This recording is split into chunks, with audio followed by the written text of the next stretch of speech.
Hello everyone, मैं विक्रम कुमार आप सभी का अपने यूट्यूब चैनल स्कॉलर्स कॉन्सेप्ट के ऊपर स्वागत करता हूं।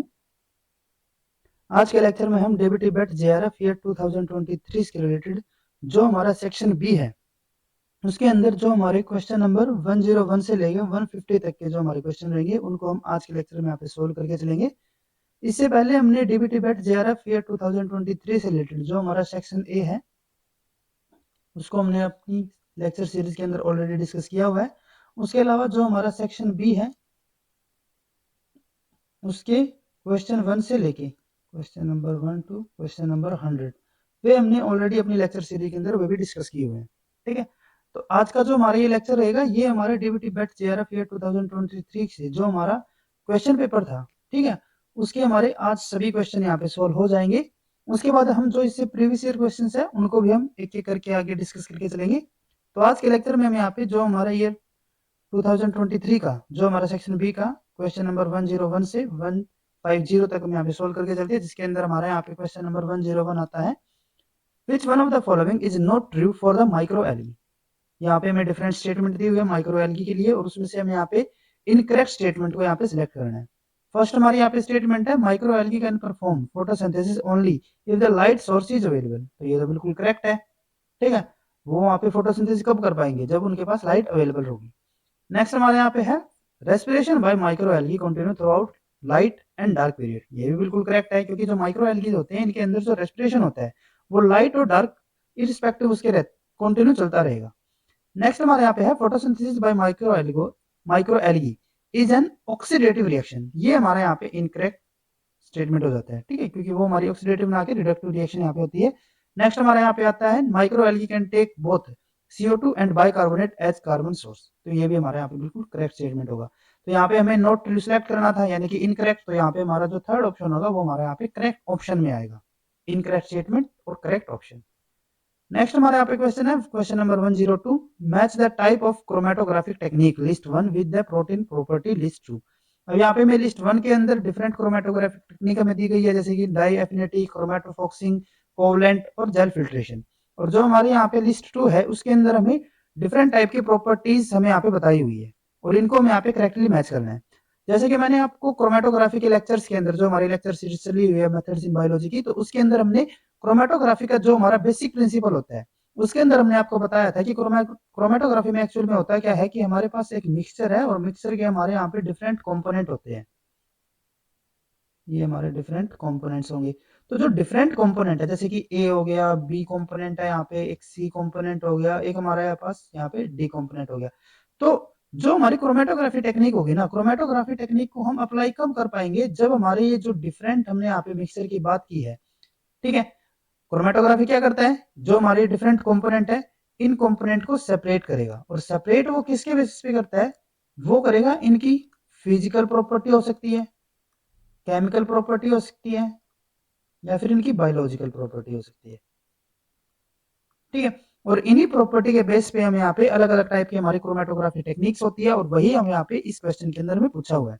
तो इनको हम यहाँ पे करेक्टली मैच करना, choose the correct answer from the option given below. तो फर्स्ट हमारे यहाँ पे क्या है, डाई एफिनिटी। जो हमारी डाई एफिनिटी होती है उसके अंदर जो हमारी सेपरेशन हम करते हैं डिफरेंट कंपोनेंट की, वो हम किसी बेसिस पे करते हैं, स्ट्रक्चर एंड हाइड्रोफोबिसिटी। ठीक है, तो ये हमारा किसके साथ हो जाता है, ए वाला हमारे यहाँ पे होगा 3 के साथ। ठीक है, नेक्स्ट हमारे यहाँ पे आता है क्रोमेटोफॉक्सिंग। जो हमारी क्रोमेटोफॉक्सिंग होती है उसके अंदर हम जो सेपरेशन करेंगे कंपोनेंट्स की, वो हम चार्ज के बेसिस पे करते हैं कि जो हमारे डिफरेंट कंपोनेंट है उनके ऊपर हमारा कौन कौन से चार्ज इसके ऊपर प्रेजेंट है, जैसे कि उसके ऊपर हमारा पॉजिटिव चार्ज हो सकता है, नेगेटिव। तो इस कोडिंग हमारे यहाँ पे क्या रहेगा कि हमारे डिफरेंट प्रोटीन्स के ऊपर डिफरेंट चार्जेस यहाँ पे होते हैं। और जो ये चार्जेस होते हैं ना वो हमारे किसके डिपेंड होते हैं, ये हमारे होते हैं पीआई वैल्यूज के ऊपर। पीआई वैल्यूज का मतलब यहाँ पे क्या हो जाता है, iso electric point, iso electric point. ठीक है, तो यानी कि जो हमारे यहाँ पे क्रोमेटोफॉक्सिंग होती है उसके अंदर जो हमारे यहाँ पे प्रॉपर्टी हम मेजरली यहाँ पे लेके चलेंगे वो हमारे कौन सी होगी, charge and iso electric point. यानी कि बी हमारा किसके साथ यहाँ पे मैच हो जाता है, फर्स्ट के साथ। नेक्स्ट हमारे यहाँ पे है कोवलेंट। जो कोवलेंट बॉन्डिंग होती है वो हमारे किसके साथ होती है, थायल ग्रुप्स के साथ। ठीक है, तो यानी कि सी हमारे यहाँ पे किसके साथ हो जाता है, फोर्थ वाले के साथ। नेक्स्ट हमारे यहाँ पे है जेल फिल्ट्रेशन। और जेल फिल्ट्रेशन के अंदर जो हमारी सेपरेशन होगी डिफरेंट कंपोनेंट की, वो हमारी मॉलिक्यूलर साइजेस के बेसिस पे होती है। ठीक है, तो यानी कि ये हमारा किसके साथ आ जाएगा यहाँ पे, डी हमारा सेकंड के साथ। तो ये हमारे यहाँ पे करेक्ट कॉम्बिनेशन बन रही है। तो अगर हम यहाँ पे ऑप्शंस की लिए बात करें तो फर्स्ट ऑप्शन में हमें A3 दिया हुआ है, करेक्ट है, B1 करेक्ट है, C4 ठीक है और D2। तो यानी कि फर्स्ट ऑप्शन ही हमारे यहाँ पे करेक्ट ऑप्शन होगा। उसके बाद नेक्स्ट हमारे यहाँ पे क्वेश्चन आता है, which one of the following is a neuro degenerative disease. यहाँ पे हमें डिफरेंट ऑप्शन में प्रोवाइडेड है और उसमें से यहाँ पे हमें उस डिजीज को सिलेक्ट करना है जो कि हमारी किस टाइप की हो, न्यूरो डिजनरेटिव डिजीज। ठीक है, तो अगर हम यहाँ पे न्यूरो डिजनरेटिव डिजीज की एग्जांपल्स की अगर हम यहाँ पे बात करें तो उसके अंदर हमारे यहाँ पे आते हैं Alzheimer, amyotrophic lateral sclerosis, Friedreich ataxia, Huntington disease, Lewy body disease, Parkinson's disease, spinal muscular atrophy. ठीक है, तो अगर हम यहाँ पे ऑप्शंस को देखते हैं तो फर्स्ट हमें यहाँ पे हेपेटाइटिस दिया हुआ है। हेपेटाइटिस हमारी किस ऑर्गन से रिलेटेड डिजीज रहती है, ये हमारी होगी लीवर से। नेक्स्ट हमारे यहाँ पे हंटिंगटन, हंटिंगटन डिजीज जैसे हमने यहाँ पे बताया है कि ये हमारी कैसी होगी, न्यूरो डिजनरेटिव डिसऑर्डर में आता है। तो यानी कि ये हमारे यहाँ पे करेक्ट ऑप्शन होगा। नेक्स्ट हमारे यहाँ पे है ऑस्टियोपोरोसिस, तो ये हमारा किससे रिलेटेड होता है, बोन से रिलेटेड। जो हमारा सार्कोमा होता है ये हमारा किससे रिलेटेड होगा, कनेक्टिव टिश्यू से रिलेटेड। ठीक है, तो यहाँ पे हमारा जो सेकंड ऑप्शन है वो हमारे यहाँ पे करेक्ट होगा। नेक्स्ट हमारे यहाँ पे क्वेश्चन आता है, question number 104, genetically male sterile plant can be developed by over expressing. जो मेल स्टेराइल प्लांट जेनेटिकली हम यहाँ पे प्रोड्यूस करते हैं, डेवलप करते हैं, उसके अंदर हमारे दो एंजाइम यहाँ पे इंपॉर्टेंट होते हैं। एक हमारा यहाँ पे होता है बार्नेज, एक हमारा यहाँ पे होता है बार स्टार। और हमें ऑप्शंस के अंदर दोनों ही प्रोवाइडेड है। ठीक है, तो ये तो हमारे यहाँ पे हम यहाँ पे एलिमिनेट कर सकते हैं। हमारे पास बचते हैं बार्नेज और बार स्टार। जो बार्नेज होता है ये हमारा क्या करेगा, ये हमारा मेल स्टेरिलिटी को इंड्यूस करेगा। और जो बार स्टार होता है ये क्या करेगा, ये एक एंजाइम होगा जो कि बार्नेज की एक्टिविटी को इनहिबिट करेगा। तो इसका मतलब ये क्या करेगा, ये मेल स्टेरिलिटी को यहाँ पे इनहिबिट करेगा। तो यहाँ पे हमें पूछा क्या गया था, हमें पूछा गया था कि कौन सा हमारा एंजाइम होगा, ठीक है, या फिर कौन सा हमारा जीन होगा, ठीक है, जिसको हम क्या कर सकते हैं, ओवर एक्सप्रेस करके यहाँ पे जेनेटिकली मेल स्टेराइल प्लांट की डेवलपमेंट कर सकते हैं। तो वो हमारे यहाँ पे कौन सा होगा, बार्नेज होगा। ठीक है, उसके बाद नेक्स्ट हमारे यहाँ पे क्वेश्चन आता है, given below are two statements. पहले हमारे यहाँ पे स्टेटमेंट है, statement 1, in a neuron at standard resting state of -70 milliwatt treatment with a chemical X induce intracellular potential -50 milliwatt. When treated with another chemical Y, it showed -90 milliwatt. Given such a condition, we can say X induce depolarization while Y induce hyperpolarization. अब यहाँ पे मैं क्या बोल रहा हूँ statement के अंदर कि यहाँ पे हमारी जो रेस्टिंग स्टेट है उस टाइम पे हमारा जो यहाँ पे पोटेंशियल है, ठीक है, वो हमें कितना दिया हुआ है, -70 मिलीवोल्ट। जब हमने इसको x के साथ यहाँ पे ट्रीट किया तो x से ट्रीट करने के बाद यहाँ पे हमारा जो पोटेंशियल है वो कितना हो जाता है, यहाँ पे -50 वोल्ट। और जब हमने y के साथ इसको ट्रीट किया तो ये हमारा कितना हो गया, -90 मिलीवोल्ट। अब इन्होंने यहाँ पे इसके अंदर क्या बोला हुआ है फर्स्ट स्टेटमेंट के अंदर कि जो हमारा यहाँ पे जो ये डाटा दिया हुआ है इसके अकॉर्डिंग जो हमारा x है वो हमारे यहाँ पे क्या करवा रहा है, डिपोलराइजेशन करवा रहा है। ठीक है, और जो हमारा यहाँ पे y है वो हमारा क्या करवा है, हाइपर पोलराइजेशन यहाँ पे इंड्यूस कर। ठीक है, तो हमें यहाँ पे बताना है कि ये स्टेटमेंट हमारी करेक्ट होगी या फिर इनकरेक्ट होगी। तो पहले अगर हम यहाँ पे बात करें डिपोलराइजेशन के लिए, तो जैसे कि एक हमारा यहाँ पे हो जाता है रेस्टिंग पोटेंशियल। ठीक है, रेस्टिंग पोटेंशियल हमारा जैसे कि यहाँ पे कितना दिया हुआ है हमें, -50।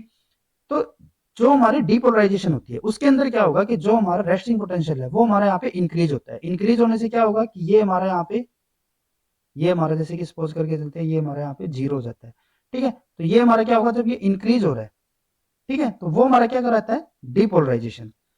एक बार ये पूरा हमारा यहाँ पे इंक्रीज होगा, इंक्रीज होने से ये हमारा 0 को क्रॉस भी कर सकता है, जैसे कि यहाँ पे इसने क्रॉस कर दिया। तो उसके बाद क्या होता है, ये मैक्सिमम पे पहुंचने के बाद ये फिर से हमारे यहाँ पे डिक्रीज होगा। ये हमारा यहाँ पे क्या हो रहा था, डिपोलराइजेशन। ठीक है, इसमें क्या होता है, ये हमारा मूव क्या होगा, इंक्रीज होगा। डिपोलराइजेशन में क्या होगा, ये इंक्रीज हो रहा है। ठीक है, उसके बाद क्या होता है, ये हमारा डिक्रीज होना स्टार्ट करता है और इस डिक्रीज को हम क्या बोलते हैं, रिपोलराइजेशन। ठीक है, और ये जैसे कि हमारा रेस्टिंग पोटेंशियल यहाँ पे कितना था, -50 था, तो ये डिक्रीज होता होता है इस -50 को भी अगर यहाँ पे क्रॉस कर जाता है, ठीक है, और भी बिल्कुल ही कम हो गया ये। ठीक है, सॉरी यहाँ पे ये हमें कितना दिया है, -70 दिया हुआ। ठीक है, -70 है ना हमारा रेस्टिंग पोटेंशियल। तो ये हमारा क्या हो जाता है, यहाँ पे डिक्रीज होता हुआ -70 को भी क्रॉस कर जाएगा, इससे भी अगर कम हो जाता है तो ये हमारा क्या कहलाता है, ये हमारा हो जाएगा यहाँ पे हाइपर पोलराइजेशन। तो अगर हम यहाँ पे कंडीशन को देखते हैं, हमें यहाँ पे रेस्टिंग पोटेंशियल क्या दिया हुआ था -70, ठीक है। एक्स ने इसको क्या किया, इंक्रीज कर दिया, माइनस में है ये, तो यानी कि अगर हम -70 को अगर हम यहाँ पे इंक्रीज करना चाहे तो वो हमारा कितने पे जाएगा, -50 चला जाएगा, ठीक है। तो ये क्या कर दिया इसने, इंक्रीज कर दिया, वही मैं यहाँ पे बता रहे थे। और जो हमारा हाइपरपोलराइजेशन होती है, इसके अंदर क्या होता है कि जो हमारा रेस्टिंग पोटेंशियल है उससे भी कम हमारे यहाँ पे मेम्ब्रेन पोटेंशियल रीच कर जाता है।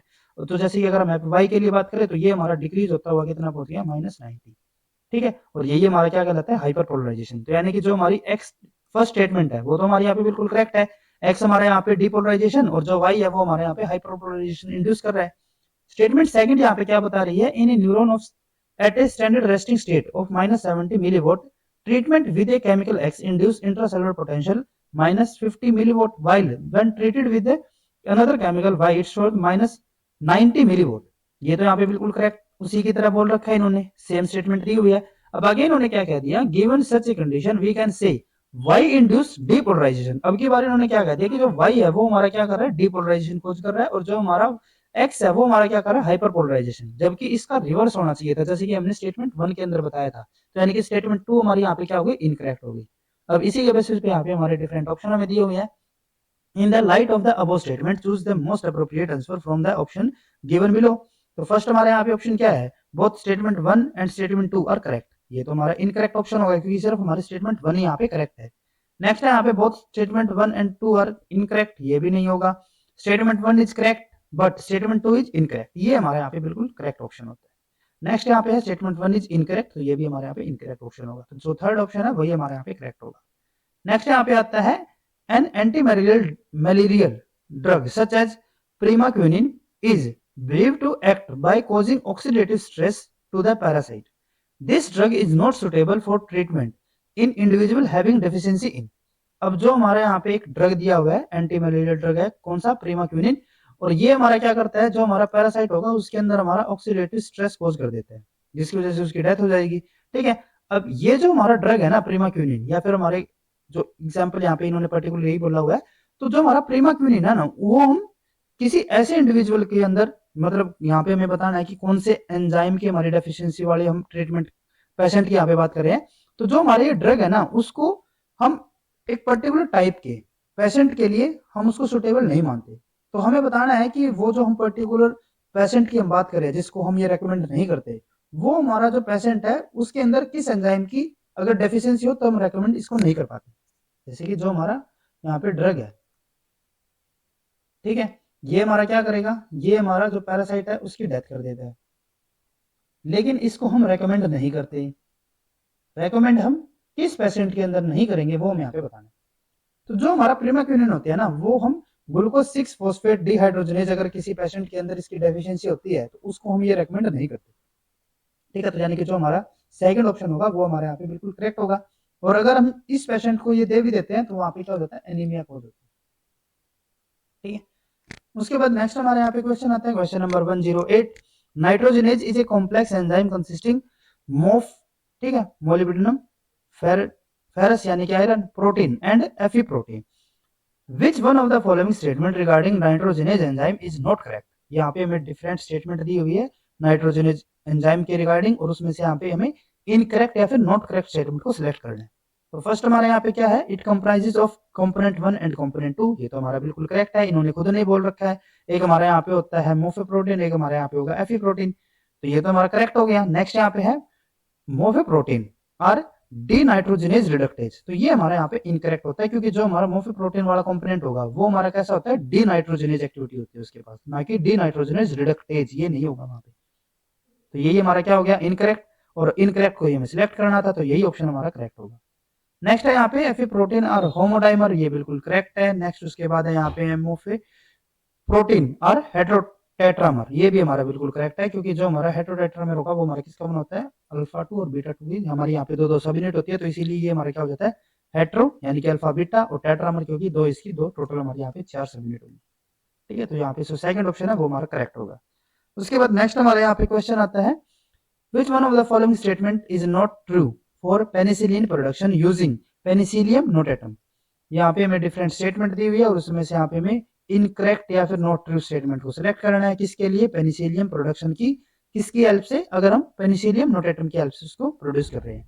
तो फर्स्ट हमारे यहाँ पे क्या दिया हुआ है, पेनिसिलिन इज सेकेंडरी मेटाबोलाइट, बिल्कुल करेक्ट है, क्योंकि जो हमारा पेनिसिलियम होता है, पेनिसिलियम नोटेटम होगा, ठीक है, उसके अंदर जो पेनिसिलिन की फॉर्मेशन होती है, ठीक है, वो हमारी किसके रूप फॉर्म में होती है, सेकेंडरी मेटाबोलाइट की फॉर्म में।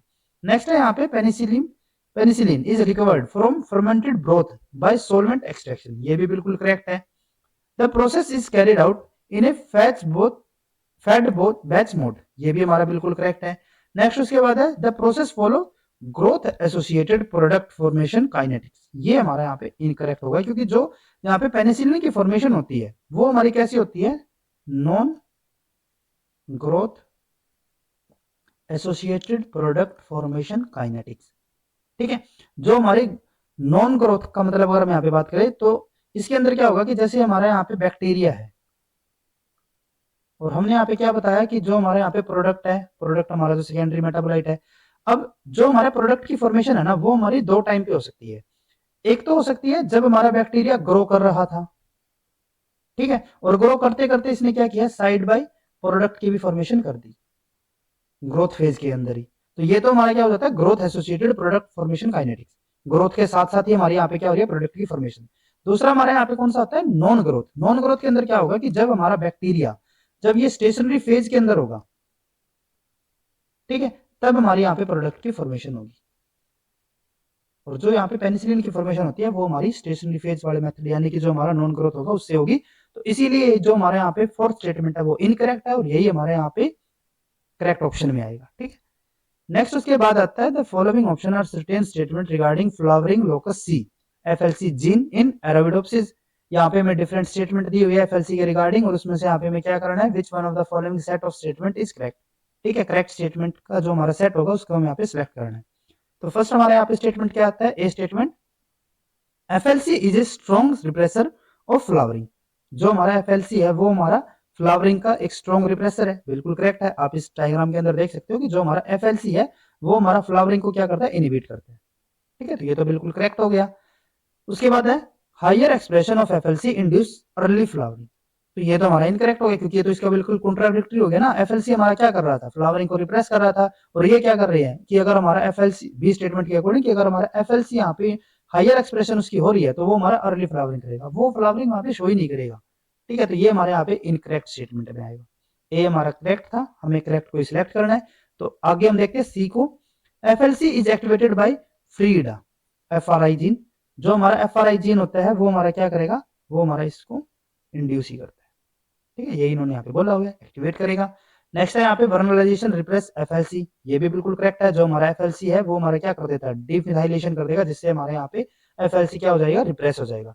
तो यानी कि जो हमारा ए सी और डी ये तीनों हमारे यहाँ पे स्टेटमेंट करेक्ट है, और इसी के अकॉर्डिंग हमारे यहाँ पे फोर्थ ऑप्शन करेक्ट होगा। नेक्स्ट हमारे यहाँ पे है which one of the following is produced commercially by mammalian cell culture, यहाँ पे हमें डिफरेंट ऑप्शन दिए हुए हैं, और उसमें से यहाँ पे हमें उस प्रोडक्ट को यहाँ पे सिलेक्ट करना है जिसकी जो कॉमर्शियल प्रोडक्शन है, ठीक है। यहाँ पे आपको एक चीज ध्यान में रखना है, इन्होंने कॉमर्शियल प्रोडक्शन की बोला, यानी कि जो हायर लेवल पे जो हम यहाँ पे प्रोडक्शन करते हैं, एक लार्ज स्केल के ऊपर जो प्रोडक्शन करते हैं वो हम किससे करते हैं, ममेलियन सेल कल्चर से, ठीक है। तो फर्स्ट हमारे यहाँ पे है इंसुलिन। इंसुलिन अगर हम यहाँ पे कॉमर्शियली इसकी प्रोडक्शन की बात करें तो वो हम किससे करते हैं, बैक्टीरियल सेल कल्चर से, ठीक है, तो ये तो हमारा इनकरेक्ट। नेक्स्ट यहाँ पे है टिश्यू प्लाज्मिनोजन एक्टिवेटर, तो ये हमारे यहाँ पे बिल्कुल करेक्ट होगा, क्योंकि जो हमारे टिश्यू प्लाज्मिनोजन एक्टिवेटर होते हैं उसकी commercial production mammalian cell culture से ही होगी। नेक्स्ट यहाँ पे है रेनिन, रेनिन भी कैसे होगा, बैक्टीरियल से ही।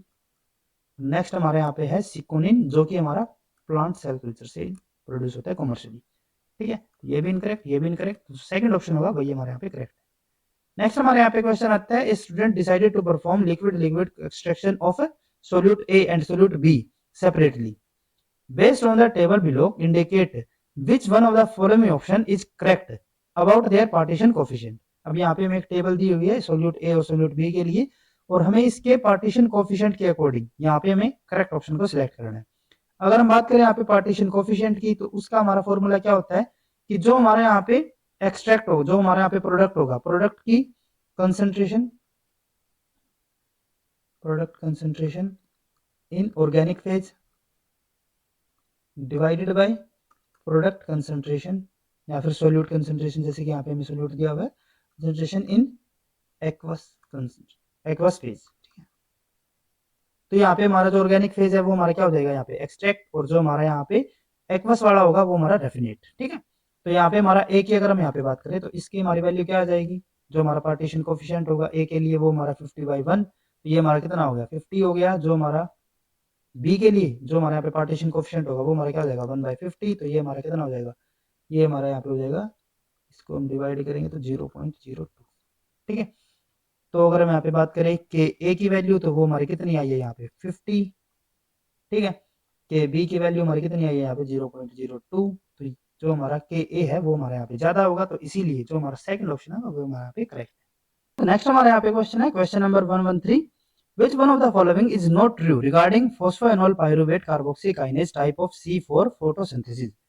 यहाँ पे हमें डिफरेंट स्टेटमेंट हमें दी हुई है, उसमें से यहाँ पे हमें इनकरेक्ट स्टेटमेंट को सिलेक्ट करना है, किसके रिगार्डिंग C4 साइकिल के।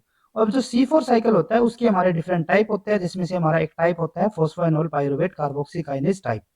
ठीक है, तो उसके रिगार्डिंग हम यहाँ पे इनमें से इनकरेक्ट स्टेटमेंट को सिलेक्ट करना है। तो फर्स्ट हमारे यहाँ पे ऑप्शन क्या है, aspartate is transported from mesophyll cell to bundle sheath cell. तो ये हमारे यहाँ पे बिल्कुल करेक्ट स्टेटमेंट होता है, क्योंकि अगर हम फ्लो डायग्राम की बात करें तो जो हमारा मेसोफिल टू बंडल सेल हमारे यहाँ पे C4 साइकिल से जो हमारे यहाँ पे फ्लो होता है वो हमारा किससे जाएगा, वो हमारे यहाँ पे ट्रांसपोर्ट होता है aspartate.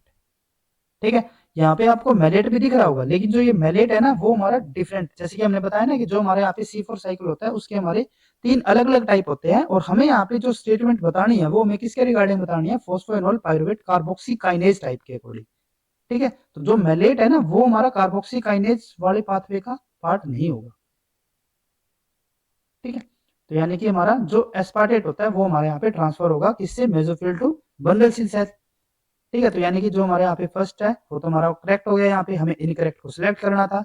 Alanine is transported from bundle sheath cell to mesophyll cell. जो हमारे यहाँ पे bundle sheath cell to mesophyll cell जो हमारे यहाँ पे ट्रांसपोर्ट होता है मॉलिक्यूल का, वो हमारा कौन सा होगा यहाँ पे, एलेनिन का।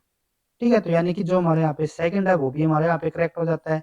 नेक्स्ट है यहाँ पे oxalo acetate is formed both in mesophyll and bundle sheath cell. जो हमारा ऑक्सैलो एसिटेट है उसकी हमारी मेसोफिल और बंडल सिल दोनों ही सेल्स में हमारी यहाँ पे फॉर्मेशन होगी, तो ये भी हमारा बिल्कुल करेक्ट है। आप यहाँ पे देख सकते हो कि जो हमारा एस्पार्टेट है उसकी हमारे ट्रांसएमिनेशन से यहाँ पे ऑक्सैलो एसिटेट की फॉर्मेशन होती है, और मेसोफिल सेल के अंदर जो हमारे यहाँ पे पीपी है, ठीक है, ये हमारा क्या करता है यहाँ पे ऑक्सैलो एसिटेट की फॉर्मेशन करेगा।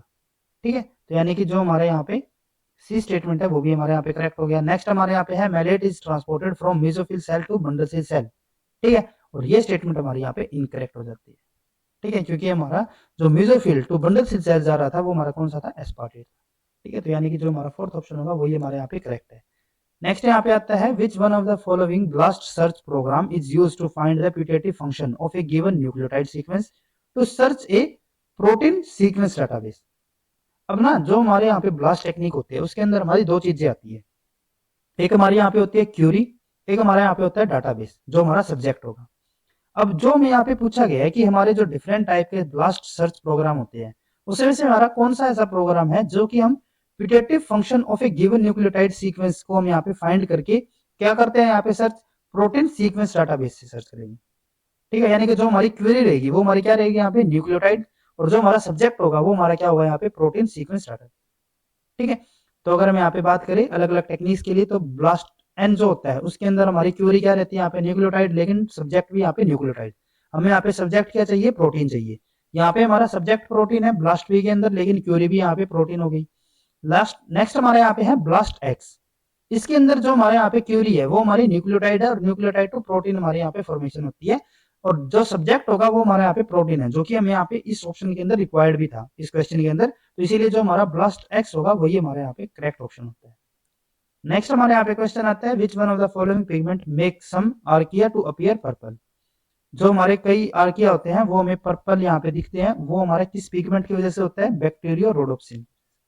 ठीक है, ये हमारा पर्पल कलर यहाँ पे इंड्यूस करेगा। ठीक है, नेक्स्ट हमारे यहाँ पे आता है TORCH test is utilise in pregnant female to detect antibodies against. जो हमारा टॉर्च टेस्ट होता है वो हमारा प्रेग्नेंट फीमेल्स के अंदर यहाँ पे किन एंटीबॉडीज को डिटेक्ट करने के लिए हम यहाँ पे यूज करते हैं। ठीक है, तो जो टॉर्च होता है ना इसके नाम में यहाँ पे इसका आंसर लगा रहता है। तो जो टॉर्च होता है, टॉर्च का मतलब क्या होता है, toxoplasmosis, rubella, cytomega megalovirus, herpes simplex and HIV, TO यहाँ से हो गया ये, ठीक है, R यहाँ से हो जाता है, ठीक है, साइटो मेगालोवायरस, और H यहाँ पे हमारा हर्प सिंप्लेक्स और HIV के लिए, ठीक है। तो यहाँ पे हमें ऑप्शंस क्या क्या दिए हुए, टोक्सोप्लाज्मा गोंडई ओनली, ये हमारा क्या हो जाएगा यहाँ पे इनकरेक्ट। टोक्सोप्लाज्मा स्पीसीज, ठीक है, रूबेला वायरस, ठीक है, साइटोमेगालो वायरस, ये भी हमारे यहाँ पे करेक्ट होगा, ठीक है। तो यानी कि जो हमारे यहाँ पे सेकंड ऑप्शन है वही हमारे यहाँ पे करेक्ट है। नेक्स्ट में यहाँ पे दिया हुआ रूबेला एंड साइटोमेगालो वायरस, तो यहाँ पे में जो सेकंड ऑप्शन है उसके अंदर में टोक्सोप्लाज्मा भी दिया हुआ है, ठीक है। तो ये हमारे यहाँ पे इसीलिए जो सेकंड ऑप्शन है वो हमारे यहाँ पे ज्यादा प्रेफर करेगा as compare to third option. Next यहाँ पे हमारा है रूबेला वायरस ओनली, तो ये भी हमारे यहाँ पे इनकरेक्ट, जो हमारे यहाँ पे सेकंड ऑप्शन होगा वही हमारे यहाँ पे करेक्ट होगा। नेक्स्ट हमारे यहाँ पे क्वेश्चन आता है, a duplex DNA sequence that read identically on both strand is known as. हमारे यहाँ पे एक जो डीएनए है वो हमारा डबल स्टैंडर्ड होगा, और अगर हम यहाँ पे इसको दोनों स्ट्रैंड से अगर हम इसको रीड करते हैं, जैसे कि ये हमारा 5 प्राइम, ये हमारा 3 प्राइम, ये 3 प्राइम, ये हमारा 5 प्राइम, तो अगर हम 5 प्राइम से यहाँ से रीड करते हैं और 5 प्राइम से यहाँ से रीड करें, तो ये हमारे अगर आइडेंटिकली रीड हो रहे हैं, यानी कि हमारा जो यहाँ पे न्यूक्लियोटाइड सीक्वेंस है अगर वो हमारा दोनों ही रीड्स के अंदर, ठीक है, वो हमारा अगर सेम आ रहा है, ठीक है, तो उसको हम क्या बोलते हैं, पैलिंड्रोमिक सीक्वेंसेस। नेक्स्ट हमारे यहाँ पे आता है, pepper in spicy foods are hot because capsaicin usually activate. जो हमारे पेपर्स होते हैं, ठीक है, स्पाइसी फूड्स के अंदर, उनको हम हॉट बोलते हैं। और हॉट उनको हम क्यों बोलते हैं, क्योंकि जो हमारा कैप्सिसिन होता है वो हमारा कौन से रिसेप्टर को यहाँ पे एक्टिवेट करता है, वो हमें इस क्वेश्चन के अंदर पूछा गया है। तो फर्स्ट हमारे यहाँ पे हमें क्या दिया हुआ है, प्रोप्रियो रिसेप्टर्स। जो हमारे प्रोप्रियो रिसेप्टर्स होते हैं ये हमारे किससे रिगार्डिंग होते हैं, ये हमारे मूवमेंट के रिगार्डिंग होते हैं। तो मूवमेंट अगर ये करा रहे हैं तो उसी लिए हम उसको हॉट तो बोलते नहीं। लेकिन जो हमारे यहाँ पे पेपर्स के अंदर जो हमारा कैप्सिसिन होता है वो हमारा एक्टिवेट एक्चुअल में क्या करता है, जो हमारे थर्मल नोसिरिसेप्टर्स होंगे, ठीक है, और इसी वजह से इनको हम क्या बोलते हैं, हॉट स्पाइसेस यहाँ पे बोल रही है, ठीक है। तो यहाँ पे जो हमारा सेकंड ऑप्शन होगा वही हमारे यहाँ पे करेक्ट है। नेक्स्ट यहाँ पे हमारा है फोटो पिगमेंट्स। फोटो हमारे पिगमेंट्स किस, फोटो पिगमेंट्स हमारे किसके लिए यूज होंगे, विजुअलाइज के लिए, ठीक है। नेक्स्ट हमारे यहाँ पे ऑडिटरी रिसेप्टर, ये हमारे किसके लिए होंगे, हियरिंग के लिए। तो जो हमारे यहाँ पे सेकंड ऑप्शन होता है वही हमारे यहाँ पे करेक्ट होगा। नेक्स्ट हमारे यहाँ पे आता है, मैच लिस्ट 1 विद लिस्ट 2। हमें लिस्ट 1 यहाँ पे दी हुई है बैक्टीरियल प्रोडक्ट के लिए, लिस्ट 2 के अंदर हम यहाँ पे जो हमारे ये बैक्टीरियल प्रोडक्ट है उनकी जो पॉपुलर एप्लीकेशन है वो हमें यहाँ पे गिवन है। तो इसको हम यहाँ पे करेक्टली मैच करके चलना है। तो फर्स्ट हमारे यहाँ पे क्या है, नाइसिन। जो नाइसिन हमारे होते हैं वे हमारे किसके लिए यूज होते हैं, जो हमारे फूड है उनकी प्रिजर्वेशन के लिए। तो जो हमारा ए होगा ये हमारा किसके साथ मैच हो जाता है, सेकंड के साथ। नेक्स्ट हमारे यहाँ पे आता है सुपर ऑक्साइड डिस्म्यूटेज एसओडी, और जो हमारे एसओडी होते हैं ये हमारे क्या होते हैं, एंटीऑक्सीडेंट्स होंगे, ठीक है। तो बी हमारे किसके साथ हो गया यहाँ पे, फर्स्ट के साथ। नेक्स्ट हमारे यहाँ पे है पॉलीसेक्राइड्स। जो पॉलीसेक्राइड्स होते हैं वे हमारे gums, thickeners, culture, viscosity stabiliser के लिए हम यहाँ पे यूज करते हैं। तो यानी कि सी हमारा यहाँ पे क्या हो जाता है, फोर्थ के साथ, और डी हमारा यहाँ पे किसके साथ बचता है, जो हमारे यहाँ पे थर्ड होगा। यानी कि जो हमारे प्रोबायोटिक कल्चर रखते हैं वो हम किसके लिए करते हैं, lactose digestion, control of intestinal pathogens के लिए, ठीक है। तो यही हमारे यहाँ पे करेक्ट कॉम्बिनेशन है। तो फर्स्ट ऑप्शन अगर हम यहाँ पे देखें A2, B1, C4 and D3, तो यही हमारे यहाँ पे करेक्ट ऑप्शन होगा, ठीक है। उसके बाद नेक्स्ट हमारे यहाँ पे क्वेश्चन आता है, an integral plasma membrane protein is glycosylated. Scientists can trace the journey of this protein from the time of its initial translation to its translocation to plasma membrane in its mature form. Which one of the following changes in its molecular weight can be expected to take place during its maturation? अब यहाँ पे इन्होंने क्या बोला हुआ है कि जो हमारा प्रोटीन है जब उसकी इनिशियल यहाँ पे ट्रांसलेशन होती है, ठीक है, और ये हमारा मैच्योर होता होता, आपको पता है कि जो हमारे यहाँ पे प्रोटीन है उसकी हमारी मैचुरेशन होती है, इसके अंदर हमारे डिफरेंट ग्रुप को हम ऐड करते हैं, रिमूव करते हैं, और लास्ट में हमारा जब यहाँ पे मैच्योर हो जाता है, ईआर से हमारा ये पास होके जाता है गोल्गी बॉडीज से, ठीक है। तो जो हमारे ईआर से पास होते हुए जो हमारा फाइनल ये जाएगा, ठीक है, मैचुरेशन के बाद, तो इसकी जो ये जर्नी पूरी चली है उसके अंदर जो इसका मोलिकुलर वेट है उसके अंदर क्या वेरिएशन हमें देखने को मिलती है, वो हमें इस क्वेश्चन के अंदर पूछा गया है। तो इसमें एक्चुअल में होता क्या है कि जो हमारा प्रोटीन है इसका जो मोलिकुलर वेट है, स्टार्टिंग में क्या होता है कि जो इसके डिफरेंट अमीनो एसिड है, जो अननेसेसरी यहाँ पे अमीनो एसिड्स होंगे, जैसे कि जो हमारे यहाँ पे एक पॉलीएडेनाइलेटेड जो हमारी टेल होती है, ठीक है, तो वहां से हम क्या कर देते हैं, उन सबको वहां पे रिमूव कर देते हैं, ठीक है। तो यहाँ पे सबसे पहले हमारा क्या होगा कि जो हमारा मोलिकुलर वेट है वो हमारे यहाँ पे डिक्रीज होता है, लेकिन बाद में जब हमारी इसकी ग्लाइकोसाइलेशन वगैरह होती है तो इसके अंदर हमारे डिफरेंट ग्रुप को हम ऐड भी करते हैं। पहले हम लोगों को क्या किया, रिमूव किया था, बाद में हम इसको क्या करते हैं, यहाँ पे ऐड करते हैं, तो यहाँ पे हमारा जो मोलिकुलर वेट होगा वो हमारा क्या हो जाएगा, यहाँ पे इंक्रीज हो जाएगा। तो फर्स्ट ये डिक्रीज देन इंक्रीज, ठीक है। तो यहाँ पे अगर हम ऑप्शंस की बात करें तो फर्स्ट में क्या बोल रहा है, एक gradual decrease after translation, decrease होगा लेकिन उसके बाद वो इंक्रीज भी होगा, तो ये हमारे यहाँ पे इनकरेक्ट है। नेक्स्ट यहाँ पे है an initial decrease followed by an increase, तो ये हमारे यहाँ पे बिल्कुल करेक्ट ऑप्शन है। नेक्स्ट हमारे यहाँ पे है polyhydroxyl alkanoates produced by micro organism have applications as. तो जो हमारे यहाँ पे पॉलीहाइड्रोक्सिल एल्कोनेट्स होते हैं, ये हम किसके लिए यूज करते हैं, पैकेजिंग के लिए हम यूज करते हैं, पैकेजिंग मटेरियल की तरह हम इसको यूज करते हैं। जो हमारे बॉक्सेस होते हैं उनको पैकेजिंग वगैरह करने के लिए, उनको पैक करने के लिए, और ये जो हमारे यहाँ पे यूज है वो हमारा किसकी फॉर्म में होता है, बायोप्लास्टिक की फॉर्म में, ठीक है। तो जो हमारे यहाँ पे पॉलीहाइड्रोक्सिल एल्कोनेट्स होंगे वे हम किसके अंदर इसको यूज करते हैं, बायोप्लास्टिक की तरह। नेक्स्ट हमारे यहाँ पे क्वेश्चन आता है match photosynthetic pigment list 1 with the respective encoding genes list 2। अब यहाँ पे हमें डिफरेंट फोटोसिंथेटिक प्रोटीन्स हमें गिवन है, जैसे कि D1, D2, CP47, CP43, ठीक है। और उसके लिए जो हमारे इनकोडिंग जीन्स होंगे वो हम यहाँ पे लिस्ट 2 के अंदर हमें गिवन है, और इनको यहाँ पे करेक्टली मैच करना है। तो अगर हम यहाँ पे फर्स्ट के लिए बात करें लिस्ट 1 के अंदर, तो D1 जो है हमारा, D1 को हमारा कोड कौन करता है, इसको हमारा कोड करेगा PSP-A। तो A हमारा यहाँ पे किसके साथ मैच हो गया, फोर्थ वाले के साथ। नेक्स्ट हमारे यहाँ पे आता है D2, जो हमारा D2 होता है इसको हमारा कोड कौन करता है, जो हमारा PSP-D होगा, यानी कि B हमारा यहाँ पे किसके साथ हो जाता है, सेकंड वाले के साथ। नेक्स्ट हमारे यहाँ पे आता है CP47, जो CP47 है इसको कोड हमारा करता है यहाँ पे जो हमारा PSP-B होगा, ठीक है। तो ये हमारे किसके साथ हो गया, यहाँ पे फर्स्ट वाले के साथ। लास्ट हमारे यहाँ पे है CP43, जो कि हमारा कौन कोड करता है, PSP-C, यानी कि D हमारे यहाँ पे किसके साथ मैच हो जाता है, जो हमारे यहाँ पे थर्ड होगा। तो यही हमारे यहाँ पे करेक्ट कॉम्बिनेशन। तो फर्स्ट ऑप्शन को अगर हम यहाँ पे देखें तो A3 इनकरेक्ट, A4, तो सेकंड ऑप्शन हमारे यहाँ पे करेक्ट होना चाहिए। B हमारे यहाँ पे फर्स्ट सेकंड के साथ C1, D3, तो यही हमारे यहाँ पे करेक्ट ऑप्शन है। नेक्स्ट यहाँ पे है A1, नहीं इनकरेक्ट हो गया, A2 इनकरेक्ट हो गया, तो जो सेकंड है वही हमारे यहाँ पे करेक्ट ऑप्शन होता है। उसके बाद नेक्स्ट हमारे यहाँ पे क्वेश्चन आता है given below are two statement, one is labelled as assertion and other is labelled as reason. यहाँ पे हमें एक असर्शन दिया हुआ है, एक हमें रीजन दिया हुआ है, और हमें क्या बताना है, इन the light of the above statement choose the most appropriate answer from the option given below. जो हमारे यहाँ पे असर्शन है, रीजन है, उसके रिगार्डिंग में यहाँ पे डिफरेंट ऑप्शन है, और इसमें से यहाँ पे हमें करेक्ट ऑप्शन को सिलेक्ट करना है, ठीक है। तो फर्स्ट हमारे यहाँ पे जो असर्शन है वो हमें यहाँ पे क्या दिया हुआ है, threading is A de novo protein structure prediction method suitable for the sequences with very low similarity. तो ये हमारा बिल्कुल करेक्ट यहाँ पे होता है। जो हमारी थ्रेडिंग यहाँ पे टेक्निक होती है, 3D मॉडलिंग जो हमारी है, थ्रेडिंग मॉडलिंग जो हमारी होती है, वो हमारी क्या करती है, अगर हमारे पास यहाँ पे सीक्वेंसेस है जिसके अंदर हमारी बहुत ही कम यहाँ पे सिमिलरिटी है, लो सिमिलरिटी के लिए, तो उसके लिए हमारा जो सबसे बेस्ट यहाँ पे मेथड होता है वो हमारा कौन सा होगा, थ्रेडिंग मॉडलिंग। यहाँ पे हमारी दो टेक्निक्स होती है, एक हमारी यहाँ पे होगी थ्रेडिंग, एक हमारी यहाँ पे होती है होमोलॉजी मॉडलिंग। तो अगर हमारी बिल्कुल लो सिमिलरिटी होती है तो वहां पे हमारा सबसे बेस्ट मेथड कौन सा होगा, थ्रेडिंग वाला। और अगर हमारी ज्यादा यहाँ पे सिमिलरिटी रहती है तो उसके लिए हमारा जो यहाँ पे सुटेबल मेथड होता है वो हमारा कौन सा होगा, होमोलॉजी मॉडलिंग, ठीक है। तो ये फर्स्ट तो हमारे यहाँ पे जो सेशन है वो हमारा करेक्ट हो गया। नेक्स्ट यहाँ पे रीजन इन्होंने क्या बोला हुआ है, the threading method is more efficient then homology modelling. तो ये हमारे यहाँ पे इनकरेक्ट हो गया, क्योंकि हमें यहाँ पे एक तो ये इसकी करेक्ट एक्सप्लेनेशन कुछ नहीं दी हुई, ठीक है, क्योंकि इसकी एक्सप्लेनेशन तो यहाँ पे नहीं है ना, इन्होंने तो यहाँ पे अलग ही बोल दिया। और दूसरी चीज यहाँ पे कि जो थ्रेडिंग है ना वो हमारी, हमने जैसे बताया कि ये हमारी लो सिमिलरिटी के लिए बेस्ट रहेगी और होमोलॉजी के लिए हमारी हाई वाली रहेगी, ठीक है। तो इसीलिए जो रीजन है वो हमारे यहाँ पे इनकरेक्ट हो जाता है। तो अगर हम यहाँ पे ऑप्शन के लिए बात करें, both A and R correct, नहीं ऐसा नहीं है। जो हमारे यहाँ पे असर्शन है सिर्फ वही हमारे यहाँ पे करेक्ट है, ठीक है। तो ये हमारे यहाँ पे इनकरेक्ट हो गया। नेक्स्ट यहाँ पे है both A and R true, ये भी इनकरेक्ट हो गया।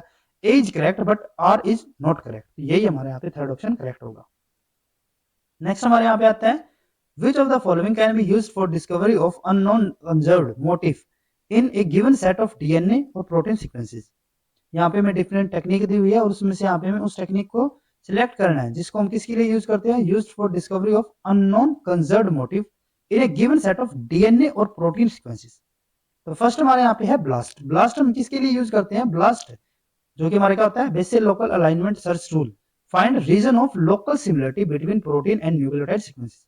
इसका यहाँ पे कंजर्व्ड सीक्वेंस वगैरह को यहाँ पे सिलेक्ट करने का, उसको आइडेंटिफाई करने का यहाँ पे कोई वो नहीं है, ठीक है। तो ये तो हमारा इनकरेक्ट है। नेक्स्ट यहाँ पे है फाइलिप।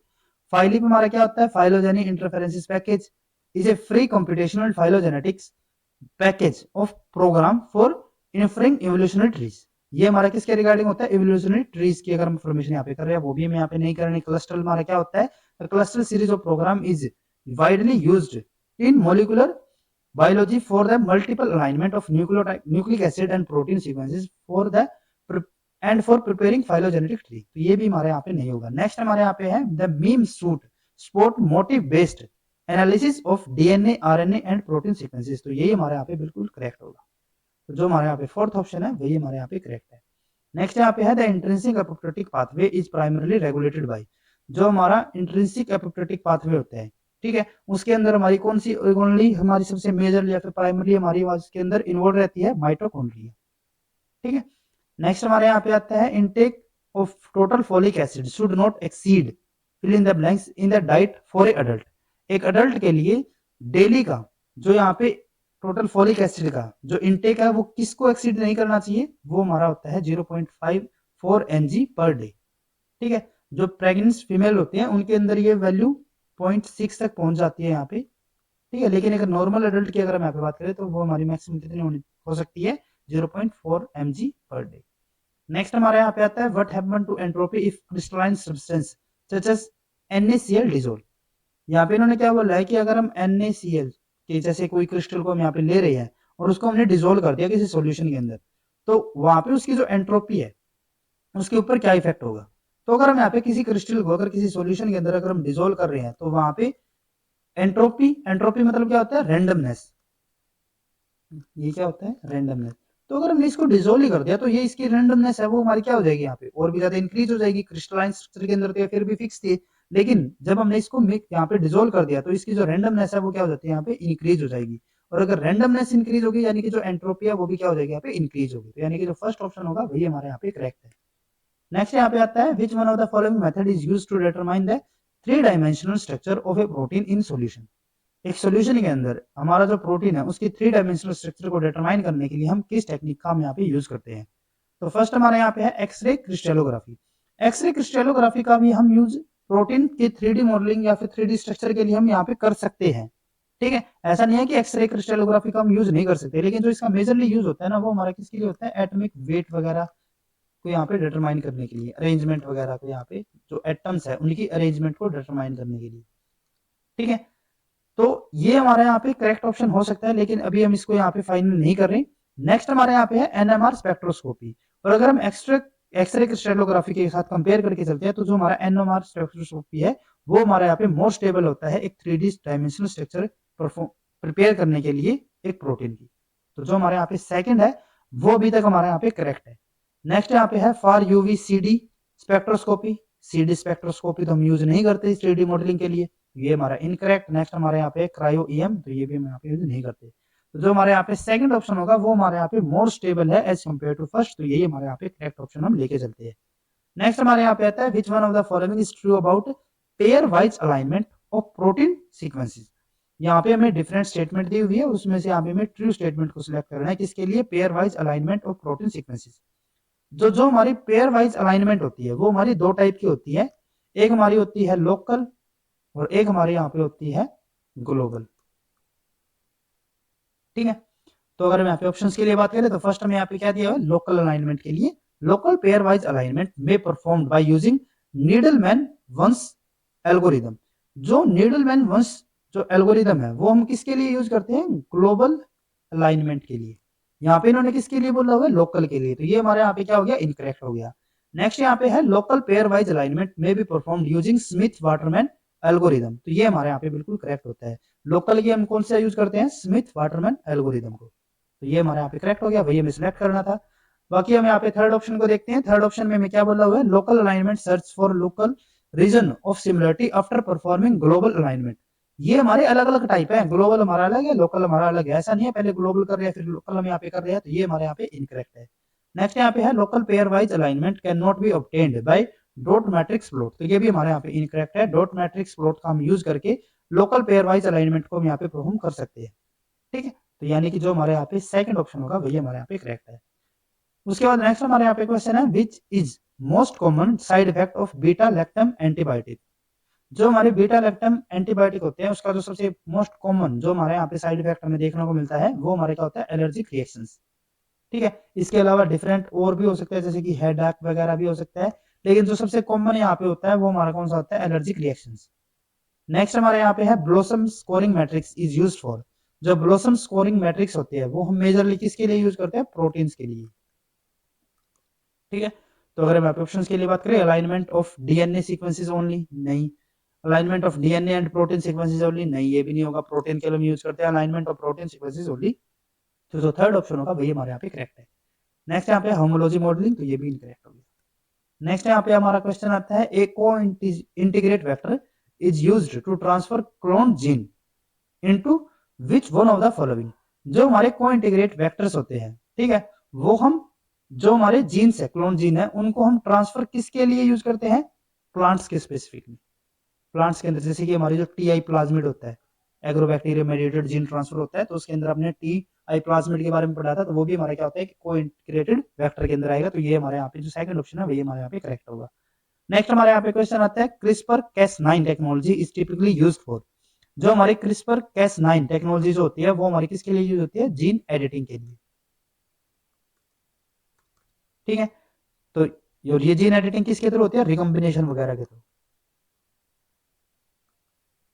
ठीक है, तो अगर हम यहाँ पे ऑप्शंस के लिए बात करें तो फर्स्ट में क्या दिया जीनोम सीक्वेंसेस, नहीं ये नहीं होगा, जीन एडिटिंग ये हमारा करेक्ट होगा। नेक्स्ट डीएनए रेप्लिकेशन ये भी नहीं, जीन मैपिंग ये भी नहीं, तो जो सेकंड ऑप्शन होगा वही हमारे यहाँ पे करेक्ट है।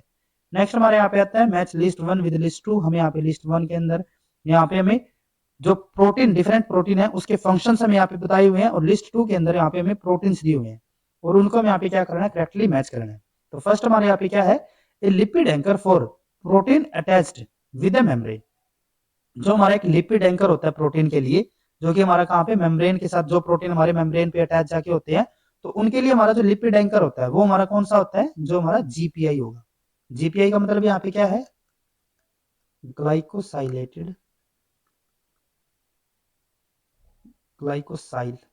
ठीक है, फोस्फेटिडाइल आइनोसिटोल। ठीक है, तो ये हमारे किसके साथ हो जाता है ए वाला हमारे यहाँ पे होगा फोर्थ के साथ। ठीक है, और अगर हमें इतना भी पता होता है तो भी हमारे यहाँ पे जो थर्ड ऑप्शन होता है वो हमारे यहाँ पे करेक्ट हो जाना चाहिए, क्योंकि बाकी के अंदर A2 इनकरेक्ट, A3 इनकरेक्ट। ठीक है, और यहाँ पे हमें A1 ये भी हमारा इनकरेक्ट।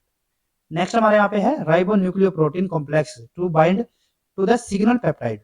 सिग्नल पेप्टाइड हमारा क्या होता है जैसे कि हमारा कोई एक पर्टिकुलर प्रोटीन हो गया यहाँ पे, ठीक है, और इस प्रोटीन को हमें क्या करना है, इस प्रोटीन के पास हमारा एक होता है यहाँ पे सिग्नल पेप्टाइड। इस सिग्नल पेप्टाइड के साथ हमारा यहाँ पे क्या करता है हमारा जो एसआरपी होता है एक सिग्नल रिकॉग्निशन फैक्टर। एसआरपी हमारा क्या हो गया ये सिग्नल रिकॉग्निशन प्रोटीन। ये क्या करेगा जो हम यहाँ पे सिग्नल सीक्वेंस की बात कर रहे हैं इसके साथ जाके यहाँ पे बाइंड हो जाएगा और इस प्रोटीन को ये ईआर के सरफेस के ऊपर लेके आएगा। जो ईआर सरफेस होता है इसके ऊपर हमारे यहाँ पे हमें एसआरपी रिसेप्टर देखने को मिलता है। तो एसआरपी होगा वो क्या करेगा इस एसआरपी रिसेप्टर के ऊपर आके बाइंड कर लेगा और जो हमारा प्रोटीन है वो हमारा ईआर के अंदर एंट्री कर लेता है। ठीक है, तो ये हमारे किसके साथ यहाँ पे मैच हो जाता है बी हमारे यहाँ पे हो जाएगा नेट बी हमारा यहाँ पे हो गया फर्स्ट के साथ एसआरपी के साथ। ठीक है, नेक्स्ट यहाँ पे formation of correct disulphide bond in protein. जो प्रोटीन्स होते हैं उनके अंदर जो डाइसल्फाइड बॉन्ड है उसकी करेक्ट फॉर्मेशन के लिए हमारा कौन सा प्रोटीन यूज होगा पीडीआई। ठीक है, पीडीआई का मतलब यहाँ पे क्या है प्रोटीन डाइसल्फाइड आइसोमेरेज। ठीक है, तो ये हमारा जो सी होगा वो हमारे किसके साथ यहाँ पे मैच हो गया सेकंड वाले के साथ। डी हमारे यहाँ पे किसके साथ बचता है थर्ड वाले के साथ। डी हमारा क्या है कैप्रन इन ईआर ल्यूमन। ईआर ल्यूमन के अंदर हमारा एक कैप्रन हमें यहाँ पे देखने को मिलता है जो हमारा क्या होता है बीआईपी। बीआईपी हमारा क्या होता है जैसे हमने यहाँ पे बताया कि जो हमारा एसआरपी होता है वो हमारा ईआर के अंदर क्या करा देगा इस प्रोटीन की एंट्री करवा देता है। जैसे ही हमारा एंट्री करता है तो यहाँ पे हमें एक कैप्रन यहाँ पे हमें देखने को मिलता है जिसका हमारा नाम क्या होता है बीआईपी। बीआईपी हमारा क्या है प्रोटीन बाइंडिंग। ठीक है, तो ये जो हमारा बाइंडिंग प्रोटीन है वो हमारा क्या करेगा वो हमारा प्रोटीन के साथ बाइंड हो जाएगा और उसकी प्रॉपर फोल्डिंग के अंदर वो बाद में हेल्प करेगा। ठीक है, तो डी हमारे किसके साथ हो गया थर्ड वाले के साथ। तो ये हमारे यहाँ पे करेक्ट कॉम्बिनेशन, तो जो कि हमें थर्ड ऑप्शन के अंदर में देखने को मिल रहे हैं A4 B1 C2 and D3। ठीक है, नेक्स्ट हमारे यहाँ पे क्वेश्चन आता है गिवन बिलो टू स्टेटमेंट, फिर से हमारे यहाँ पे एक स्टेटमेंट 1 स्टेटमेंट 2 दी हुई है और उसमें से यहाँ पे हमें करेक्ट आंसर को जो हमारे स्टेटमेंट के अकॉर्डिंग हुई उसमें से यहाँ पे हमें करेक्ट ऑप्शन को सिलेक्ट करना है। तो फर्स्ट हमारे यहाँ पे स्टेटमेंट क्या दी हुई है, glial cell form myelin around the axon of the neuron. बिल्कुल करेक्ट है, जो हमारे ग्लियल सेल्स होंगे वे हमारे क्या करेंगे, माइलिन की फॉर्मेशन करेंगे अराउंड एक्सोन्स। ठीक है, तो ये तो हमारा करेक्ट हो गया। नेक्स्ट यहाँ पे है myelin enable the rapid transmission of action potential down and axon. ये भी हमारा बिल्कुल करेक्ट है, क्योंकि जो हमारी ये माइलिन शीथ की यहाँ पे फॉर्मेशन होती है वो हमारे यहाँ पे क्या करेगी, एक्शन पोटेंशियल को रैपिड ट्रांसमिशन के अंदर हेल्प करती है। तो स्टेटमेंट 1 एंड 2 यहाँ पे हमारे बिल्कुल करेक्ट होंगे, तो इसीलिए हमारे यहाँ पे जो फर्स्ट ऑप्शन है both statement 1 and statement 2 are correct, तो यही हमारे यहाँ पे करेक्ट ऑप्शन होगा। नेक्स्ट हमारे यहाँ पे आता है which one of the following cloning vector will you use to clone a 200 kb gene. हमें यहाँ पे एक 200 kb का जीन दिया हुआ और उसका हमें क्या करना है, क्लोन करना है। तो हम कौन से क्लोनिंग वेक्टर को हम यहाँ पे यूज करेंगे। ठीक है, तो पहले हमें यहाँ पे प्लाज्मिड दिया हुआ है, प्लाज्मिड जो हम यहाँ पे यूज करते हैं, ठीक है, उसकी जो जीन का जो साइज होता है वो हमारा क्या होता है, बिल्कुल ही कम होगा। ठीक है, तो ये तो हमारे यहाँ पे बिल्कुल भी इनकरेक्ट होगा। प्लाज्मिड तो हम यहाँ पे बिल्कुल बहुत ही कम अगर हमारे यहाँ पे साइज है तो उसके लिए हम यूज करते हैं। नेक्स्ट यहाँ पे हमारा कोजमिड, तो जो कोजमिड हमारे यहाँ पे होता है वो हमारे किसके लिए होगा, 35 to 45 kb के लिए। हमें यहाँ पे 200 kb का करना है। नेक्स्ट यहाँ पे है बैक्टीरियल आर्टिफिशियल क्रोमोसोम बीएसी, और बीएसी के लिए हमारा जो साइज रहेगा वो हमारा कितना होता है, लेस देन या फिर अप्रोक्स इक्वल टू 300 kb। ठीक है, तो जो 200 है वो हम यहाँ पे यूज कर सकते हैं। तो यानी कि जो हमारा थर्ड ऑप्शन है वही हमारे यहाँ पे करेक्ट होना चाहिए। नेक्स्ट यहाँ पे है bacteriophage lambda vector, bacteriophage lambda जो हम यहाँ पे यूज करते हैं वो हमारे किसके लिए है, वो हमारा 5 to 25 के लिए। ठीक है, तो इसीलिए हमारे यहाँ पे जो थर्ड ऑप्शन है वही हमारे यहाँ पे करेक्ट होगा। नेक्स्ट हमारे यहाँ पे क्वेश्चन आता है select systematic evolution of ligand by exponential enrichment is useful technique for identifying a ligand specific oligonucleotide which can be utilized for diagnosis and treatment. This molecule is termed as। तो ये हमारा एक memory based question है जो select के अंदर हम यहाँ पे जिस मॉलिक्यूल का हम यहाँ पे बात कर रहे हैं वो हमारा क्या कहलाता है, एप्टामर कहलाता है। नेक्स्ट हमारे यहाँ पे क्वेश्चन है alpha fold in an artificial intelligence based method for.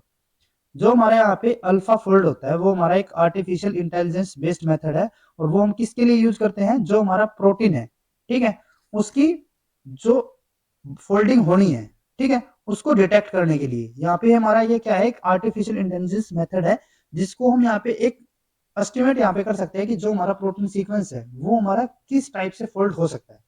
ठीक है, तो अगर हम यहाँ पे ऑप्शंस के लिए बात करें, prediction of protein function based on folding, यहाँ पे हमें फंक्शन से मतलब नहीं है, हमें फोल्डिंग से मतलब है, तो ये हमारा इनकरेक्ट है।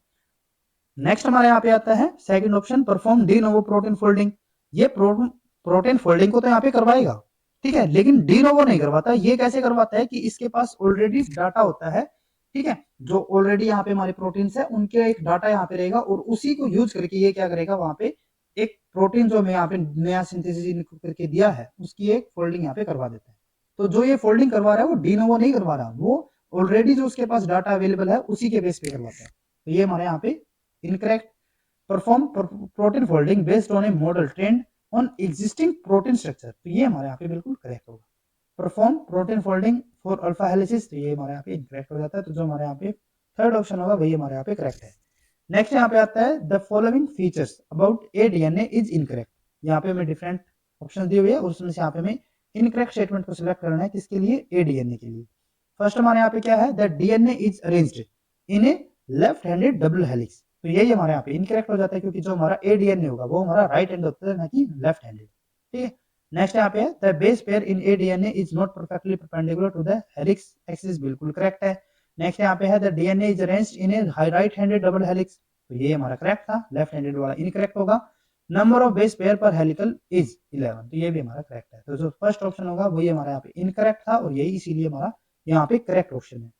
नेक्स्ट यहाँ पे क्वेश्चन आता है which one of the following statement about Forster resonance energy transfer FRET is incorrect. यहाँ पे हमें डिफरेंट ऑप्शन दिए हुए हैं और हमें फ्रेट टेक्निक के रिगार्डिंग हमें यहाँ पे इनकरेक्ट स्टेटमेंट को सिलेक्ट करना है। तो फर्स्ट हमारे यहाँ पे क्या आता है, the energy for of excited molecule donor passed directly to the nearby molecule the acceptor, बिल्कुल करेक्ट है। हमारे यहाँ पे हमने बताया था ना, जब हमने फ्रेट टेक्निक पढ़ी थी मेथड्स इन बायोलॉजी के अंदर, तो वहाँ पे हमने बताया था कि फ्रेट टेक्निक के अंदर हमारा एक डोनर होगा, एक हमारा यहाँ पे एक्सेप्टर होगा। यहाँ पे एनर्जी आएगी, ये हमारी एक्साइटेड स्टेट में जाएगा, ये हमारा जब वापस आएगा यहाँ पे तो एनर्जी किसके पास जाएगी, जो हमारे यहाँ पे एक्सेप्टर होगा, ये फिर से एक्साइटेड होगा और ये हमारे यहाँ पे फिर से जब वापस आएगा तो यहाँ पे हमारा एक कलर को एमिट करता है। ठीक है, तो ये तो हमारा करेक्ट हो गया। नेक्स्ट यहाँ पे the energy transfer is possible only when donor and acceptor are close to each other, बिल्कुल करेक्ट है।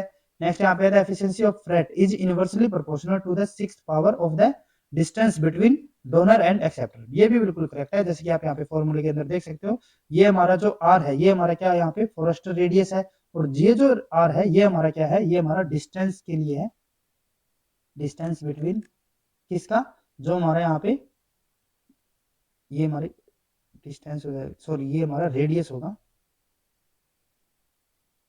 रेडियस ऑफ जो हमारा यहाँ पे डोनर होगा। ठीक है, या फिर हम कह सकते हैं इसको जो हमारा डिस्टेंस होगा किसके लिए, बिटवीन डोनर एंड एक्सेप्टर। ठीक है, तो ये इनवर्सली प्रोपोर्शनल होगा, नीचे की तरफ है ना, तो इनवर्सली प्रोपोर्शनल है, तो ये हमारा करेक्ट है। नेक्स्ट यहाँ पे efficiency of FRET is directly proportional to the 6th power of the distance between donor and acceptor, तो ये हमारे यहाँ पे इनकरेक्ट होगा, इनकरेक्ट को हमें यहाँ पे सिलेक्ट करना था, तो इसीलिए यही हमारे यहाँ पे करेक्ट ऑप्शन होगा। नेक्स्ट हमारे यहाँ पे क्वेश्चन आता है, which one of the following organism is most likely to be the cause of pneumonia in an immunocompetent infant। ठीक है, तो जो हमारा न्यूमेनिया यहाँ पे कोज होता है एक इन इम्यूनोकॉम्पिटेंट इन्फेंट के अंदर, वो कौन कोज करता है, हमारा माइकोप्लाज्मा न्यूमोनिया। ठीक है, नेक्स्ट हमारे यहाँ पे क्वेश्चन आता है, the expression of which one of the following type of cyclin in plant is modulated by growth factor such as cytokinin, cytokinin, auxins, brassinosteroids, sucrose and gibberellin, तो वो हमारे किसके यहाँ पे एक्सप्रेशन को मॉड्यूलेट करते हैं, डी टाइप के साइक्लिन्स की।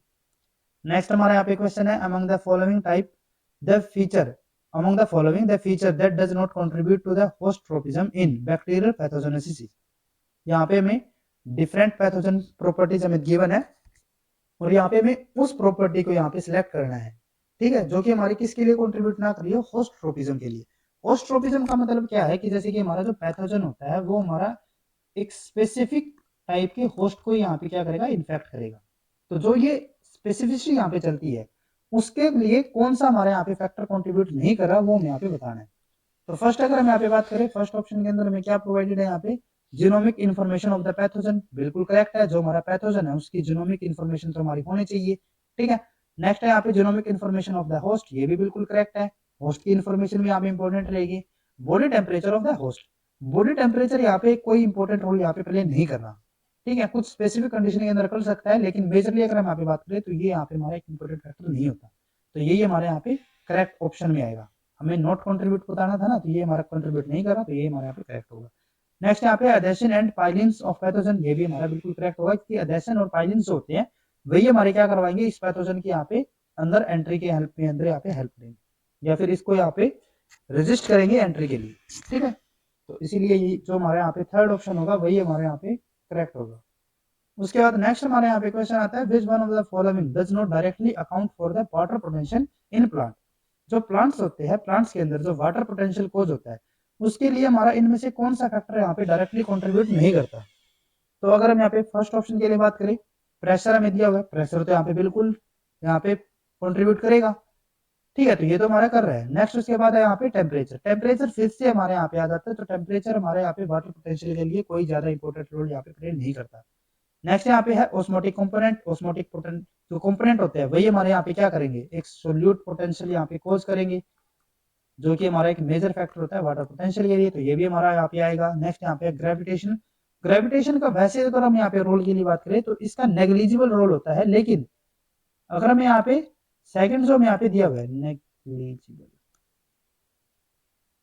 ठीक है, तो जो हमें यहाँ पे टेम्परेचर दिया हुआ है तो इसके कंपेयर में तो इसका बहुत ज्यादा रोल है। ठीक है, तो यहाँ पे इसका भी हमारा रोल हो जाएगा, लेकिन टेम्परेचर का हमारे यहाँ पे कोई मेजर रोल नहीं रहता, तो इसीलिए जो हमारे यहाँ पे सेकंड ऑप्शन होगा वही हमारे यहाँ पे करेक्ट होगा। उसके बाद नेक्स्ट हमारे यहाँ पे क्वेश्चन आता है, given below are two statement, one is labeled as assertion and other is labeled as reason। हमें यहाँ पे एक assertion दिया हुआ है, एक में reason दिया हुआ है, उसके से हमें क्या करना है, in the light of the above statement choose the correct answer from the option given below, और उसमें से हमें करेक्ट ऑप्शन को सिलेक्ट करना है। तो फर्स्ट हमारे यहाँ पे क्या हो जाता है, mitogen activated protein kinase MAPK are activated by upstream mitogen activated protein kinase kinase. यहाँ पे एक्चुअल में होता है क्या है, एक हमारा होता है MAPK, एक हमारा होता है MEPK, एक हमारा होता है MAP MA आएगा यहाँ पे MA, ठीक है, MAP की। ये क्या करेगा, ये इसको एक्टिवेट करता है, ये इसको एक्टिवेट करता है, तो इसके अकॉर्डिंग जो हमारा असर्शन है यहाँ पे ये तो हमारा करेक्ट हो जाता है। नेक्स्ट यहाँ पे है द एक्टिवेटेड MAP की are inactivated by mitogen activated protein kinase phosphate. तो ये भी हमारे यहाँ पे बिल्कुल करेक्ट होता है, क्योंकि जो हमारा MAP की होता है इसको अगर हम यहाँ पे इनएक्टिवेट करना है तो हम यहाँ पे क्या करवा देते हैं, देखो काइनेज इसकी क्या करवा रहा है, फोस्फोराइलेशन करवा रहा है, और इसको क्या कर देता है, एक्टिवेट कर देता है। तो अगर हमें इसको इनएक्टिवेट करना है तो इसको हम क्या कर देते हैं, डीफोस्फोराइलेशन करवा देते हैं, और वो हमारा कौन करता है यहाँ पे, फोस्फेटेज। तो ये भी हमारा बिल्कुल करेक्ट हो गया। लेकिन अगर हम यहाँ पे इन दोनों की बात करें तो यहाँ पे तो इसको क्या बता रहे थे, हम इसकी एक्टिवेशन बता रहे थे, ठीक है, और वो भी हम किसकी बता रहे थे, MAP के वाले की। और नेक्स्ट में हमने क्या बताया, रीजन के अंदर हमने इसकी इनएक्टिवेशन की बात की है। तो स्टेटमेंट हमारी दोनों ही करेक्ट है, यहाँ पे असर्शन भी करेक्ट है, रीजन भी करेक्ट है, लेकिन ये इसकी करेक्ट एक्सप्लेनेशन में नहीं आ रहा, ठीक है। तो अगर हम ऑप्शन के लिए बात करें, both A and R are true, ठीक है, and R is the correct explanation of A, तो ये एक्सप्लेनेशन नहीं है इसकी, ठीक है। नेक्स्ट यहाँ पे है both A and R are true but R is not correct explanation of the A, तो ये हमारे यहाँ पे करेक्ट होगा। नेक्स्ट उसके बाद हमारे यहाँ पे आता है A is true but R is false, ठीक है, तो ये हमारे यहाँ पे इनकरेक्ट, R इज फॉल्स, ये भी हमारा इनकरेक्ट, ठीक है। उसके बाद नेक्स्ट हमारे यहाँ पे क्वेश्चन आता है स्मिथ वाटरमैन एल्गोरिथम, जो हमारे यहाँ पे स्मिथ वाटरमैन एल्गोरिथम है वो हमारा क्या होता है वो हमें यहाँ पे बताना है। तो अभी पीछे भी हमारा इसके रिगार्डिंग एक क्वेश्चन आया था, और ये हमारा किसके लिए यूज हो रहा था, local wise pair wise algorithm के लिए, ठीक है। तो वही हमें यहाँ पे बताना है। तो अगर हम यहाँ पे ऑप्शंस के लिए बात करें, an algorithm to perform global alignment, global के लिए यूज नहीं होता, लोकल के लिए यूज होगा, an algorithm to perform local alignment, तो ये हमारे यहाँ पे बिल्कुल करेक्ट होगा। नेक्स्ट हमारे यहाँ पे क्वेश्चन आता है megakaryocytosis sites are major source of, जो हमारे मेगा कार्योसाइट्स होते हैं वे हमारे किसके सोर्स होते हैं, वो हमारे किसकी फॉर्मेशन करते हैं, प्लेटलेट्स की। नेक्स्ट हमारे यहाँ पे क्वेश्चन आता है the concentration and absolute partial pressure of CO2 in fluid gas at various power plant are as follow. यहाँ पे हमें CO2 की कंसंट्रेशन दी हुई है और हमें एब्सोल्यूट पार्शियल प्रेशर हमें दिया हुआ है अलग अलग प्लांट्स के लिए, A, B, C और D के लिए, पावर प्लांट्स के लिए। और उसमें से हम क्या बताना है, at which plant will it be easiest to capture the CO2, और यहाँ पे हमें बताना है कि हम किस प्लांट से CO2 को कैप्चर करना सबसे इजी रहेगा। किसमें से सबसे इजी रहेगा, जिसके अंदर हमारी जो CO2 का पार्शियल प्रेशर होगा वो हमारा सबसे ज्यादा होगा। जैसे कि अगर हम यहाँ पे बात करें A के लिए, तो A के अंदर हमारा जो टोटल प्रेशर है यहाँ पे वो हमारा कितना है 1, और उसमें से 40% 42% हमारा कौन कोज कर रहा है, जो हमारे यहाँ पे CO2 होगा, क्योंकि इसकी कंसंट्रेशन कितना है 42, तो इसका 42% कितना हो जाएगा 0.42। तो जो हमारा CO2 है उसका जो पार्शियल प्रेशर है यहाँ पे हमें एब्सोल्यूट दिया हुआ है, अगर हम CO2 के पार्शियल प्रेशर की बात करें तो वो हमारे यहाँ पे कितना हो जाता है 0.42। बी के लिए अगर हम यहाँ पे बात करें तो बी के लिए हमारे यहाँ पे कितना है, ये 40 है टोटल जो है, और इसका अगर हम यहाँ पे 10% करते हैं तो ये 10% हमारा क्या हो जाएगा यहाँ पे, ये हमारे यहाँ पे हो जाता है 4। तो बी के अंदर हमारा कितना आ रहा है, ये 4 आ रहा है। देन उसके बाद सी के लिए अगर हम यहाँ पे बात करें तो 60 का जो 40% यहाँ पे होगा, 60 का 40%, ये हमारा कितना हो जाएगा यहाँ पे 24। नेक्स्ट हमारे यहाँ पे है डी, और 3 का जो 20% होगा, 3 का 20%, तो ये हमारे यहाँ पे क्या हो जाएगा, ये 5, ये हमारे यहाँ पे हो जाता है 3/5 यानी कि 0.6, ठीक है। तो यहाँ पे हमारा जो सबसे ज्यादा है वो हमारा किसके लिए आ रहा है, सी के लिए, तो इसीलिए जो प्लांट सी ओनली वाला जो सेकंड ऑप्शन होगा वही हमारे यहाँ पे करेक्ट ऑप्शन होगा। उसके बाद नेक्स्ट हमारे यहाँ पे क्वेश्चन आता है which one of the following combination of cytokinin CKs represent only isoprenoid cytokinin.